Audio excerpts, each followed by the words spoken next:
ولا تقتلوا اولادکم خشیه املاق. وایي خانه په دې کښې خانداني منصوبه بندي باندې ډېره ښه خبره شوې ده. ګوره دغې ډېره مارکېټ ته نوې خانداني منصوبه بندي صورتونه اردري څوک جایز دي څوک ناجایز دي، خو دوه شیونه مکمل ناجایز دي، حرام دي. یو دا چې سړی مکمل ځون نامرد کړي پرمننت مستقل.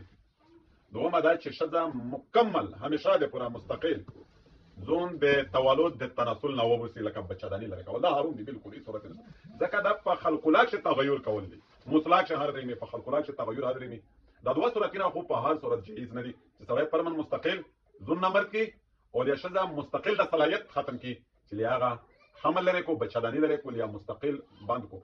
البته کوم جایز صورتونه دي هغه ضرور مطلب جواز لري ټمپریلی عارضي څه وخت پوره هغه بیا کېدای شي ته صورتونه یې شته چې ښځې مرګ خطره وي، ډېرې زیاتې بیمارۍ خطره وي، یا بچي ضایع کېدلې خطره وي، ان تنګ کېږي، یا ډاکټر خاصق طبیب ډاکټر ته وي ماهر، داسې نه چې کسبونه وي مسیحا وي مسؤلیت راغلی نه وي بیوتي درته وخستې وي، نو بیا هم ته جواز شته خو څه وخت پوره مستقل طور دا شی حرام دی. او میشي کې چې ډاکټر ته ورته ورته یو ډاکټر بیوتي نیولې وي هېڅ پروې نه لري او مطلب خلک دې دا علاج نه کو حالانکې دا حرام دي. یاره دې عارضي طریقه شته محدود وخت پوره څه ټیم دی پوره ټمپریلی وی دې بیا میش په طریقه نه اپنوي چې تاریخ د قرآن او د حدیث میشه مطلب مخالفت کی.